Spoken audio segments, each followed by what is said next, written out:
Imagine you're standing in the center of, well, a massive ancient temple. Okay, I can picture that. The air is thick with incense. And right in front of you is this towering statue. Right. It is crafted from gleaming silver and gold. And, it looks incredibly intimidating. The craftsmanship is so precise that the figure looks like it holds the fate of the entire world in its hands. Oh, absolutely. The sheer scale of those things was meant to be terrifying. Yeah, but then you step closer. You look past the shining metal and you realize something startling. What is that? This magnificent figure is completely deaf, it's completely blind, and it is entirely paralyzed. Yeah, it is basically a hollow shell. Right. It is an imposing, expensive shell with absolutely zero ability to act, to think, or to save. Welcome to Reformed Thinking. It is great to be here. This audio session is designed to give you, the listener, sitting right here at the table with us, a thorough, engaging understanding of a massive contrast. We are talking about the absolute sovereignty of the living God versus the utter uselessness of man-made idols. And that is a huge contrast to unpack. It really is. We are investigating Psalm 115 today, specifically through the lens of Charles Spurgeon's classic work, The Treasury of David. A phenomenal resource. But, this is not just an ancient history lesson about metal statues. No, not at all. We are going to dig into the psychological mechanisms behind why humans manufacture false gods. We will look at what happens to our minds when we give our ultimate attention to lifeless things. Which is highly relevant for today. Yes.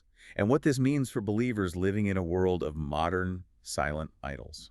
That visual of the paralyzed statue you started with, it captures the core tension of this entire text perfectly. I am glad you think so. Before we begin breaking down the history and the text, we should establish the theological framework guiding our discussion today. Please do. That is crucial. We are approaching this text from the perspective of Reformed theology. Specifically, this is rooted in the teachings of the Westminster Confession. If you look at the very first question of the Westminster Shorter Catechism, it asks a huge question. It asks, what is the chief end of man? And the answer is so famous. It is. The answer provided is that man's chief end is to glorify God and to enjoy him forever. Glorify and enjoy. Yes. I want you to keep that central truth in your mind as we go through this text. The entire psalm is basically a battleground over glory. Like who gets the credit? Yes. Who gets the worship? Is it the creator or is it the creature and the things the creature invents? That is the big question. So we will be taking clear, distinct turns today, speaking directly to you, the listener. Our goal is to draw out the most vital insights from Spurgeon's commentary and apply them to the reality you face every single day. I love that. So let us jump right in. The text begins with a striking repetition in the very first verse. It sets the stage immediately. It really does. It sets up that battleground over glory you just mentioned. The psalmist writes, "Not unto us, O Lord, not unto us, but unto thy name give glory." Historically, this specific psalm was sung at the Passover. This means the Israelites were looking back at their deliverance from slavery in Egypt. Looking back at a massive rescue. Yeah, but that repetition of "not unto us," well, it really catches my attention. It makes me think of the human desire for credit. Oh, the human ego is a powerful thing. It is. Imagine someone working on a huge group project at work or in school. Oh, we have all been there. Right. And this one person contributed, absolute nothing. Nothing at all. In fact, maybe they actively made things worse by complaining or making mistakes. Usually how it goes. But then, when the final presentation is a massive success and the applause starts, that person's the very first one to step up to the microphone. They want all the credit. They try to take all the credit. It is so ingrained in human nature to want the spotlight. We constantly want to steal the applause. We really do. So I look at this ancient song, and I have to ask you about it. Is the psalmist's repetition of "not unto us" just like a bit of poetic phrasing? Or does it point to a specific catastrophic flaw in human nature? It points directly to a catastrophic flaw. And, the historical analysis brings this out brilliantly. Tell me more about that. Well, when we look at the writings of the 17th century Puritan minister Stephen Charnock, we get a surgical look at the human ego. Charnock was brilliant at that. He really was. He possessed an incredible mind for diagnosing the specific diseases of the human heart. And he noted that human nature has a severe tendency toward what he calls self-idolatry. Self-idolatry, wow. Right. The psalmist is repeating "not unto us" because it is incredibly difficult to cleanse the human heart from the desire to steal credit that belongs to the creator. That makes a lot of sense. Charnock points out that whenever we sacrifice to our own credit, praising our own wit or the dexterity of our own hands for our success, we are actively detracting from the Creator. We are stealing the spotlight. We are taking the crown off his head and trying to fit it onto our own. That is a harsh visual, but Yeah. so accurate. Another brilliant thinker from that era, Thomas Manton, adds incredible clarity here too. He notes that self and God are the two things that constantly come into competition. They are rivals. Yes. Manton identifies different variations of this rival to the Creator. He talks about the carnal self, which chases physical appetites. Okay, the physical stuff. Right. He talks about the natural self, which relies on human logic alone. Makes sense. He even talks about the spiritual self and the glorified self. This is where people take pride in their own religious achievements or their own perceived holiness. Oh, that is a subtle one. Being proud of how humble or holy you are. Yes, all of these act as direct rivals to the Creator's glory. The Israelites in the text had to vehemently reject any self-glorifying motive. Because they knew their own hearts. Exactly. As they ate the Passover lamb, they had to remind themselves twice, not unto us, not unto us, because they knew how easily that pride creeps in. They did not part the Red Sea. They did not break the chains of Pharaoh. Right. If they took even a fraction of the credit, they were committing self-idolatry. That context of utter dependence makes the pain of the second verse even sharper, I think. How so? Well, in verse 2, the psalmist asks, "Wherefore should the heathen say, where is now their God?" Yes. The taunt. Look at the historical situation. The Israelites had seen the Red Sea part generations ago, but now those miraculous days seemed very distant. They were long gone. Right. Skeptics looked at the Israelites, who were likely suffering, maybe in exile or oppressed by surrounding nations at this time, and they mocked them. The skeptics love to point that out. They essentially said, you talk a big game about this invisible deity who rules the universe, but look at your current situation. You are defeated. You are suffering. Where is he? It is agonizing to be mocked like that, especially when you know the truth but cannot produce a burning bush or a parted sea on demand to prove it to the critics. It forces the believer into a very difficult corner. A corner where they have to rely entirely on faith rather than visible evidence. That agony is a universal experience for the believer. I want you, the listener, to consider how critics today treat the Christian faith. It is very similar. It is. That ancient mockery maps perfectly onto modern skepticism. When modern skeptics look at the world with all its suffering and chaos, they demand immediate supernatural interventions. They want a magic trick. Yes, they want God to step out of the clouds and perform a trick to prove his existence on their terms. Right. When they do not see that immediate visible proof, they mock the existence of the Creator and question the authority of the gospel. Is the exact same taunt. Where is now their God? It is. Charles Spurgeon points out that this is the very sting of trials for believers. It is seeing the veracity of the Lord questioned because of their own suffering. That is tough. The skeptic uses the believer's pain as an argument against the believer's God. But, Spurgeon also provides the theological reasoning as to why the Almighty allows this hiddenness. Oh, what is the reasoning? Sometimes the nations are permitted to blaspheme so that their iniquity is fully exposed. Letting them show their true colors. Yes. God allows the skeptic to voice their defiance, making the subsequent interposition of God even more illustrious when he finally does act. Wow. The hiddenness of God is not a sign of his absence. It is a huge test of faith for the believer and a revelation of the skeptic's true heart. Since human beings naturally seek their own glory, and skeptics constantly mock the hiddenness of the Creator, the psalmist is forced to answer that taunt. He has to respond. He cannot just stay silent while the surrounding nations mock. He has to declare precisely where God is and what he is doing.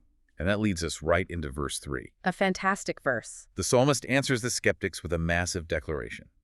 But our God is in the heavens. He hath done whatsoever he hath pleased. Boom. Yeah, and then the text pivots and absolutely roasts the physical idols of the surrounding nations. It really takes them apart. It describes them as silver and gold, having mouths but no speech, eyes but no sight, hands that cannot handle anything. I absolutely love this contrast. It is highly visual. It makes me think of someone building a high-tech security robot for their home. Okay, I like this analogy. So they spend a fortune on it. They paint it to look terrifying. They put metal spikes on the armor, but they forget to install cameras, microphones, or wheels. So it is completely useless. Right. It looks intimidating to a trespasser for about 5 seconds until the trespasser realizes the thing is entirely inert. It is just in there. It cannot see you, it cannot hear you, and it certainly cannot stop you. It is a very expensive paperweight. A giant metal paperweight. But if we think about the ancient world, these idols were everywhere. They dominated the landscape. So if these statues were so obviously useless, why were ancient people so drawn to them? Why dedicate massive amounts of silver, gold, and time to a statue that cannot even brush a fly off its own nose? To understand the powerful draw of idols, we first have to understand the psalmist's definition of sovereignty, because that is what the human heart is actually rebelling against. Okay, unpack that for us. John Calvin offers brilliant commentary on verse 3. He explains that placing God in the heavens does not confine him to a specific physical location. He is not trapped in the sky. No, the psalmist is not saying God is trapped in a box in the clouds. Rather, in the heavens removes the creator from the limitations of fate, fortune, and human instrumentality. Oh, I see. He is the absolute sovereign. He does whatever he pleases. Now, apply that to the human heart. People were drawn to idols precisely because idols lack that absolute sovereignty. They wanted something they could handle. Yes. An idol is highly manageable. You can carve it to look however you want. You can carry it from room to room. Put it away in a closet? You can bribe it with sacrifices. You can lock it in a temple. You cannot control the sovereign of the heavens who does whatsoever he pleases, but you can entirely control a statue. That is a huge insight. Yeah. We want control. We do. This desire for a manageable deity led ancient societies to create elaborate, absurd systems of idolatry. And early Christian thinkers heavily mocked this. I bet they did. Consider the historical anecdote of the Serapion in Alexandria, as recounted by Andrew Reed.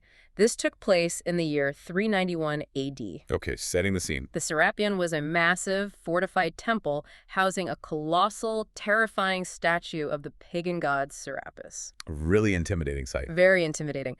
The local pagans believed that if anyone ever touched the statue, the sky would fall and the world would end. The ultimate superstition. Right. So Bishop Theophilus ordered a Roman soldier to strike this massive idol with an axe. Oh. The pagan crowd held their breath. They were absolutely terrified that divine wrath would strike the soldiers dead on the spot. They thought the world was ending. They really did. The soldier swung the axe, smashed the idol's knee, and then struck off its massive head. And what happened? The sky did not fall. The earth did not shake. Do you know what actually happened? Tell me. A large family of rats ran out of the statue's hollow head. You are kidding. No.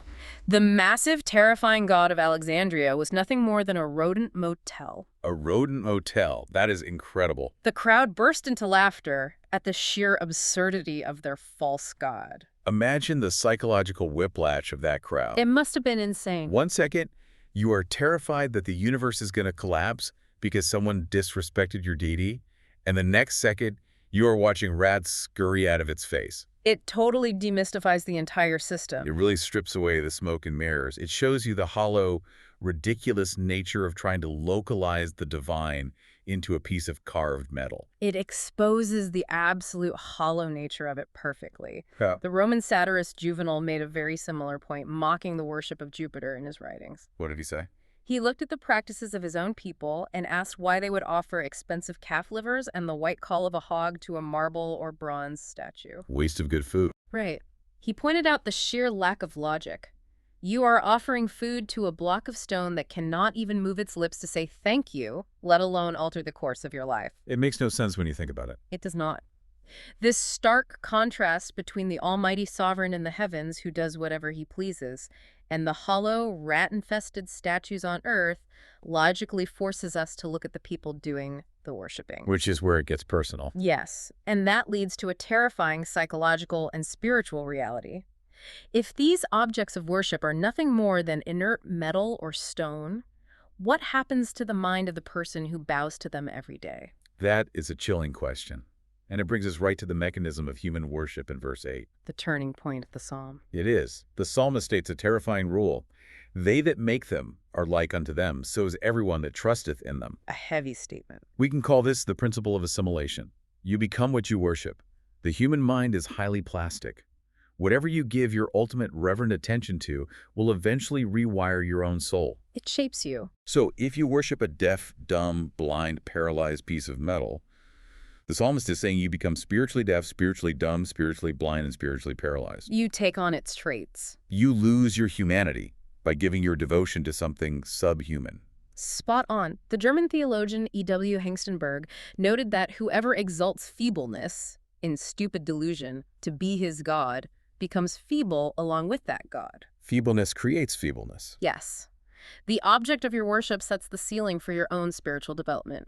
Thomas Manton reinforces this by stating that serving a base God results in a base spirit. A base spirit. That is a great phrase. You cannot do anything worthy, noble, or generous if your highest affection is fixed on something lifeless and vain. If you pour your soul into an empty vessel, your soul becomes empty. Wow. The mechanism here is huge. Worship is not just singing a song, it is the total orientation of the human heart. It is everything. When the heart orientates itself toward an idol that has eyes but cannot see the truth, the worshiper loses the ability to perceive spiritual truth. They become hardened, stubborn, and entirely unresponsive to the living God. Let me set up a scenario for the listener, because we need to translate this ancient warning into our current reality. Absolutely. We live in the modern world. We do not generally walk into massive stone temples and bow down to wooden statues. Right. That is rare today. We do not offer calf livers to giant metal figures with rats living in them. Thankfully. So how does this principle of assimilation apply to the modern learner? If we are not carving statues, what does modern idolatry look like, and how does it make us deaf and blind today? Charles Spurgeon saw this precise shift coming over a century ago. He was incredibly perceptive. In his commentary, he wrote a scathing critique of what he called the God of modern thought. The God of modern thought. Spurgeon realized that idolatry does not require physical metal or wood. It only requires human imagination. Just a thought process. Right. When modern society manufactures a deity out of its own muddled ideas, society is committing the exact same sin as the ancient man carving a block of wood. Because it is still a creation of man. Yes. The God of modern thought is often a mere philosophical abstraction. It might be akin to a vague pantheism or a therapeutic deity that exists only to make people feel good. Like a cosmic butler. Yes, a cosmic butler. This modern manufactured God ignores justice, it ignores sin, and it requires no repentance. It demands nothing. Spurgeon warned that when society fashions a god like themselves out of their own intellect, they will by degrees fashion themselves like their false god. They will become like it. When a culture worships a concept that lacks moral authority, a concept that cannot speak truth or enact justice, that culture becomes morally hollow and spiritually deaf. They lose the ability to distinguish right from wrong because their God has no standard of right and wrong. That brings it right down to the ground for you listening to this audio session right now. It really does. I want you to evaluate what takes up your highest affections. It does not even have to be a philosophical or theological abstraction. No, it can be very practical. Think about the everyday pursuit of wealth.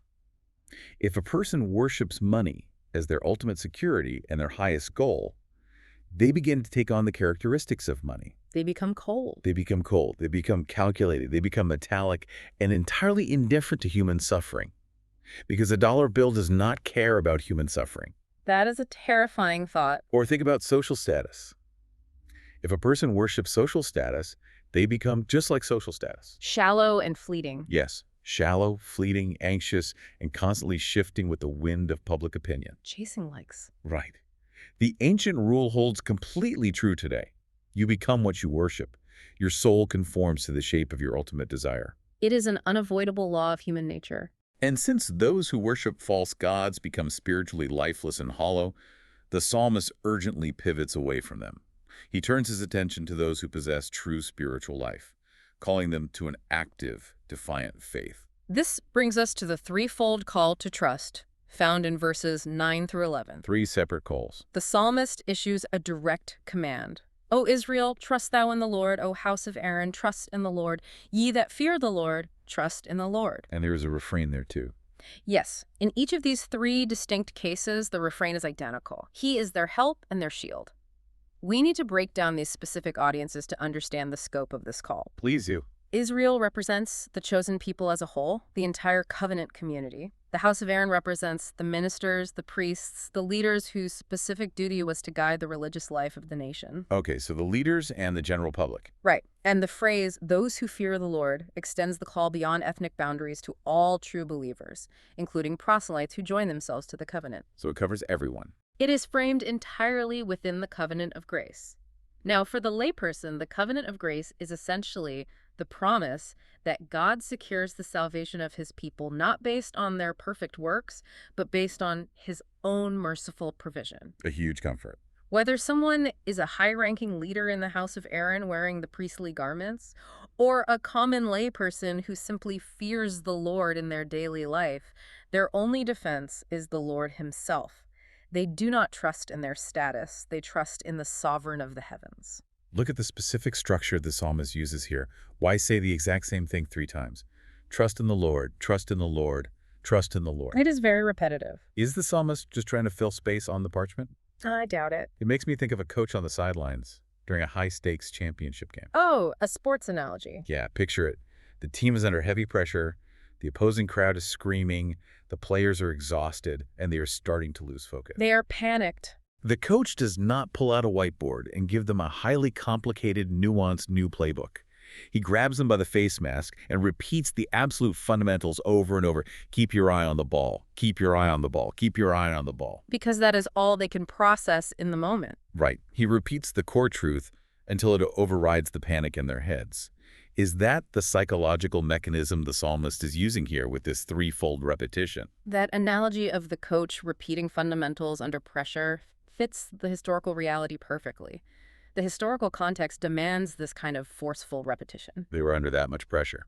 Think about the severe affliction these people were facing. Many scholars believe this psalm might have been heavily utilized while the Israelites were in exile in Babylon. Oh, wow. Or later, under severe foreign domination, they were completely surrounded by dominant, massive, idolatrous cultures. Just overwhelmed by it. The sneers of the adversaries were constant. Babylon had massive gold-plated statues, towering ziggurats, and immense wealth. The Israelites were captives. That is a tough spot to be in. It was a time of intense mockery and widespread psychological depression. In that kind of oppressive environment, faith naturally staggers. Of course it does. A single polite suggestion to trust the Creator would not cut through the noise of Babylonian dominance.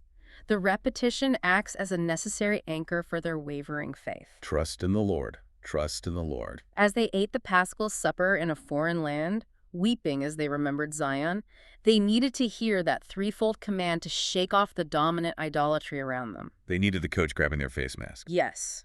This act of trusting God is not a blind leap into the dark. It is grounded in his past faithfulness.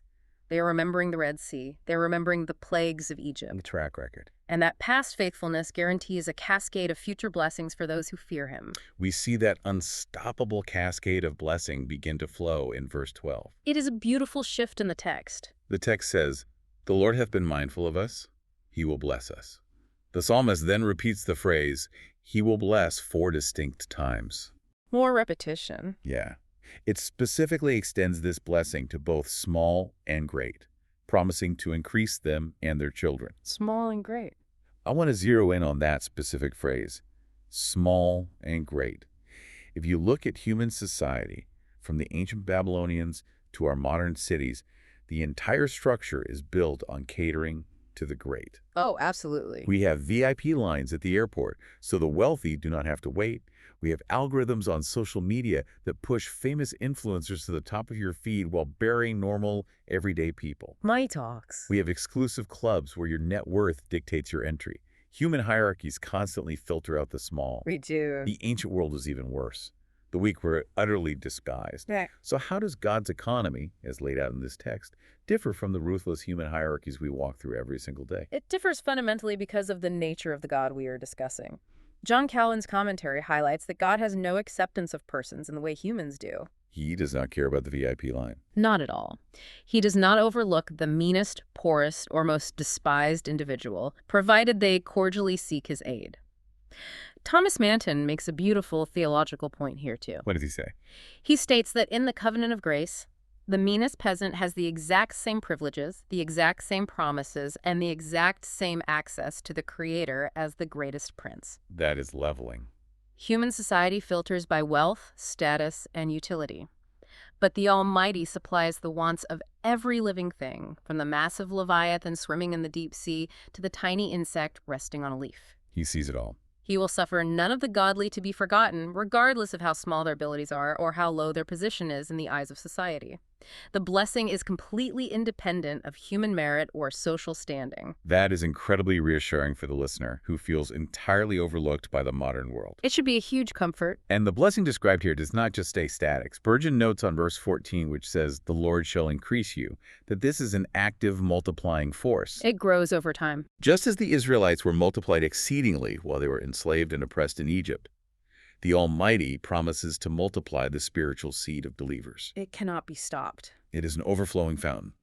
The blessing affects the listener, and it spills over onto their children and their children's children. Generations of blessing. Having secured this immense multi-generational blessing for the believers, the psalmist then moves to clarify the spatial domains of this relationship. He maps out the geography of praise, where God reigns, and where he has placed us to fulfill our daily vocation. We find this spatial delegation in the final verses of the psalm, verses 16 through 18. Let us hear them. The text reads, "The heaven, even the heavens, are the Lord's, but the earth hath he given to the children of men. The dead praise not the Lord, neither any that go down into silence. But we will bless the Lord from this time forth and forevermore." Wait, let me stop you right there. Okay, what is the issue? I have to push back hard on verse 17. The text clearly says, "The dead praise not the Lord." Yes, it does. As Protestant Christians who adhere to the Westminster Confession, we believe in the eternal enjoyment of God. Right. We believe in heaven. We believe that when believers die, their souls are made perfect in holiness, and they immediately pass into glory, where they join the angels in praising God forever. That is basic doctrine. Doesn't this specific verse sound like it completely contradicts the reality of the afterlife? Is the psalmist suggesting that death is just a silent, dark sleep where worship ceases? Why on earth would he say the dead do not praise God? This specific verse has troubled many readers over the centuries, but it requires crucial theological clarity to understand the psalmist's intent. Okay, help me out here. We draw on the insights of theologians William Binney and Abraham Wright to resolve this apparent contradiction. The psalmist is absolutely not denying the afterlife or the existence of the heavenly choir. So what is he saying? Rather, the psalmist is mourning the loss of a visible witness here on earth. Look at the context of the struggle we have been discussing.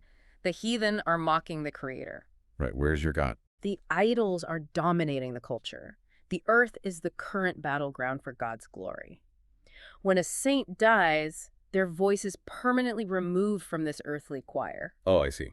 Abraham Wright points out that the saints in the Old Testament, like King Hezekiah, who wept bitterly when told he would die, prayed to live longer, specifically because the harvest was great and the laborers were few. You wanted to keep working. They wanted to stay on earth, to build the church, to instruct their children, and to publicly vindicate God's name against the skeptics in their own generation. Oh, I see the distinction now. It is entirely about the geography of the praise. Exactly. They're saying, if I die, I cannot fight for your reputation here in the streets of Babylon.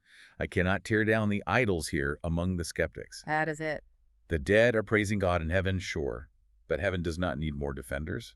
The earth is where the battle line is drawn. Spot on. They're joining the heavenly chorus, yes, but their earthly usefulness in the immediate cultural battle has ended. The theologian Arthur Pridham frames this brilliantly. What does he say? He states that until the regeneration of all things, until the final resurrection, the earth is a place of graves. It is a hostile territory. A tough place to live. The earth was given to the children of men as a stewardship. Therefore, the living must urgently take up the mantle. We have to step up. We have to compensate for the silent voices of those who have passed away into the grave by loudly blessing the Lord here and now. The silence of the grave is contrasted with the necessary vocal praise of the living church. I want to apply that directly to you, the person listening right now. Consider your current earthly life as a brief, urgent window of opportunity. It is very brief. The earth was given to you as a stewardship. You're here to establish a visible witness of the Almighty's authority in a highly skeptical world. A world that is watching. The saints who came before you have passed on. Their voices are no longer ringing out in your city, in your workplace, or in your home. They have run their race. They are in glory now. It is your turn to pick up the baton. You are the one breathing right now, which means you are the one responsible for speaking truth into the spaces where God has placed you. That urgency is what drives the final triumphant verse of the psalm. But we will bless the Lord from this time forth and forevermore. A powerful ending. It is a resolute, defiant commitment against the silence of the idols and the silence of the grave. It is the believer saying, while I have breath, I will use it for the glory of the sovereign. We have covered a massive amount of ground today. We have seen how the ancient physical idols were completely silent and how they caused their makers to become silent and spiritually inert. The principle of assimilation. We have seen the absolute sovereignty of the God of the heavens, who does whatever he pleases, and who extends his covenant blessings to the small and the great alike, entirely bypassing human hierarchies. We have seen that the mandate for the living is to boldly utilize our given time on earth to advocate for the glory of the Creator. We have a job to do. We do not shrink back when skeptics demand a sign. We trust in the hidden, sovereign work of the Almighty. Which brings me to a final question I want you to ponder long after this audio stops. Let us hear it. Look around at the screens, the algorithms, and the ideologies demanding your attention and your devotion today.